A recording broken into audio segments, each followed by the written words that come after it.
Kongo. Yahweh, Yahweh, batela mikongo. Yahweh, Yahweh, benisa mikongo. Yahweh, Yahweh, batela mikongo.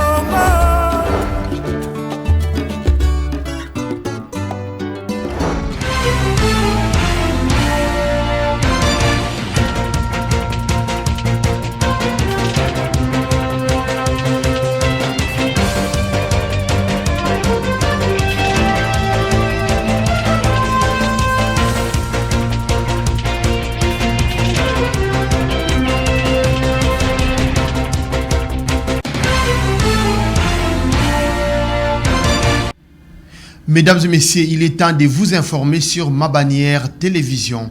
À toutes et à tous, merci de bien vouloir nous recevoir chez vous à la maison. Ouvrons cette session d'information par le chef de l'État congolais Félix-Antoine Tshisekedi Tshilombo qui a participé au sommet sur les changements climatiques à Rotterdam, aux Pays-Bas, à côté de ses homologues présidents africains et des dirigeants des organisations internationales. Commentaire signé Roger Missamou, suivez. C'est dans cette deuxième plus grande ville hollandaise, Rotterdam, que séjourne le chef de l'État Félix-Antoine Tshisekedi Tshilombo depuis le lundi 5 septembre 2022, où il a participé au sommet de l'adaptation climatique en Afrique, sommet dont la RDC est co-organisatrice. Cette rencontre de haut niveau a connu la présence de plusieurs personnalités, notamment le président de l'Union africaine et président sénégalais Macky Sall, celui du Ghana Nana Akufo, Kristalina Georgieva du Fonds monétaire international FMI, le président de la Banque africaine de développement BAD et l'ancien secrétaire général de l'ONU Ban Ki-moon. Au sujet de la lutte contre le réchauffement climatique, la RDC reste incontournable, leader et pays solution par sa biodiversité et sa capacité d'absorption du gaz à effet. Félix Tshisekedi a rappelé le dirigeant de pays pollueurs leur engagement de Glasgow, celui d'allouer à son pays et à l'Afrique des moyens conséquents dans le cadre des crédits carbone. Nous venons faire un plaidoyer justement pour plus de moyens pour l'Afrique et le continent qui impactent le moins sur le changement climatique, mais qui en subit les plus graves conséquences. Et malheureusement, tous les engagements qui ont été pris dans les COP passées, y compris la COP 26 à laquelle j'ai participé personnellement, tous ces engagements n'ont pas été rencontrés. Et nous venons donc enfoncer davantage le clou pour sensibiliser la communauté internationale. Le président congolais Félix-Antoine Tshisekedi a profité de ces sommets de Rotterdam pour échanger avec d'autres dirigeants du monde et ses homologues africains.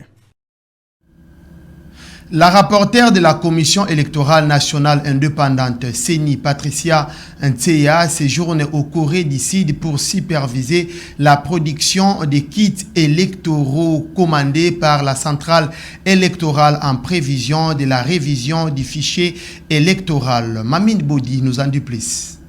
En prévision de la révision du fichier électoral récemment lancé par la CENI, la rapporteure de la centrale électorale Patricia Nteya est en visite officielle à Séoul en Corée du Sud dans le but de superviser la production des kits d'enrôlement des électeurs en vue d'avoir l'idée sur la viabilité de ces matériaux. Dès son arrivée, Patricia Nteya s'est entretenue avec le responsable de l'entreprise sud-coréenne Miru System qui a gagné le marché pour la production de ces kits électoraux conformément à l'avis d'appel d'offres international lancé par la CENI. Peu après, la rapporteure de la centrale électorale a tenu une séance de travail avec les experts de la centrale électorale qui lui ont précédé quelques semaines plus tôt dans la ville sud-coréenne où ils ont entrepris des activités d'harmonisation de vues sur les préalables liés à la production en masse des kits électoraux. Signalons par ailleurs que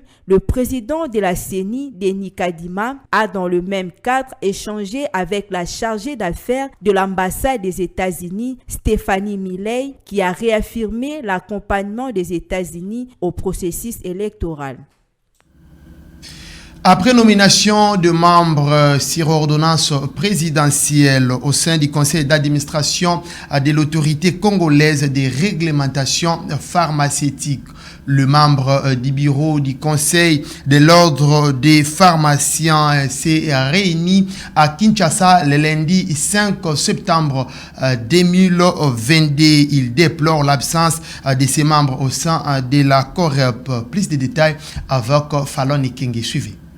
Dans les soucis de protéger la santé publique en RDC, les animateurs du conseil d'administration de l'autorité congolaise des réglementations pharmaceutiques ont été nommés le 3 septembre dernier par ordonnance présidentielle. Quelque temps après cette nomination, le bureau du conseil national de l'ordre des pharmaciens réuni à Kinshasa le lundi 5 septembre dernier a déploré l'absence de ses membres au sein de la COREP suivant l'article 9 du décret numéro 20/002 du 5 mars 2022 portant création de cette structure. Le Conseil national de l'ordre des pharmaciens a suivi avec attention soutenue en date du 3 septembre 2022 sur la chaîne. Le Conseil national de l'ordre des pharmaciens de la RDC remercie son Excellence Monsieur le Président de la République, chef de l'État, Félix-Antoine Tshisekedi Tshilombo, pour avoir mis en action la COREP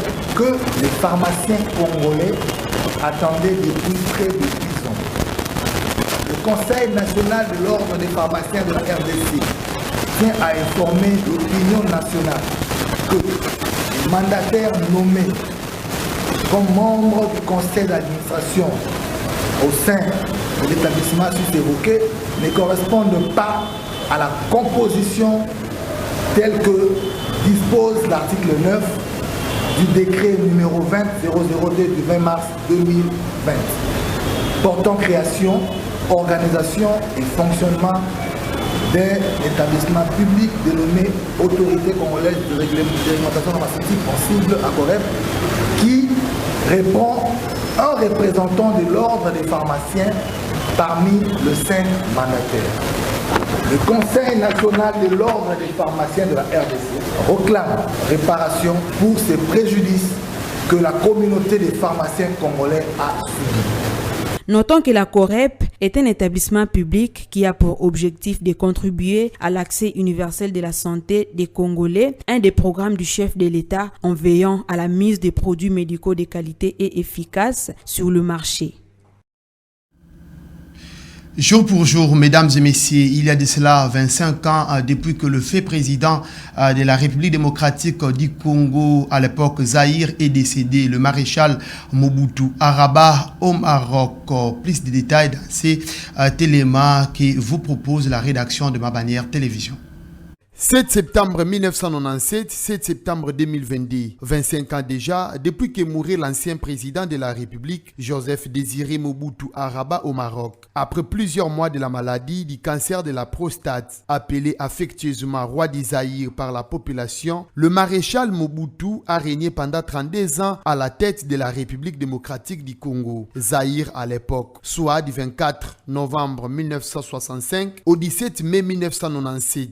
Aujourd'hui, au-delà de ce qui pourrait être retenu comme point négatif de son règne, les Congolais se souviennent de lui grâce à ses réalisations. Étant que président de la République, entre autres, les grands barrages hydroélectriques d'Inga, le pont Maréchal, actuellement appelé Oebeka, Stade de Martyrs, le Palais du Peuple pour ne citer que cela. Le 25e anniversaire du décès de Mobutu coïncide avec des troubles entre des tribus du territoire de Kwamouti dans la province de Mai-Ndombe, et qui ont fait des dizaines de morts. Un scénario macabre et inimaginable à son temps, car il avait tout maîtrisé avec le slogan Tatabo, Moko, Mamabo, Moko, Ekolobo, Moko. En RDC, l'unité nationale et la sécurité du territoire national sont restés attachés au nom de Mobutu. En dehors de ces conflits, la RDC, dans sa partie Est, fait face à l'agression rwandaise et d'autres groupes rebelles, alors que sous son règne, la capacité militaire du Zaïre n'était pas à démontrer. L'occasion faisant, le débat est relancé sur les rapatriements de sa dépouille au pays, comme fut le cas avec Patrice Emery Lumumba. Pour rappel, le patron du MPR a été évincé du pouvoir en date du 17 mai 1997 par l'Alliance des forces démocratiques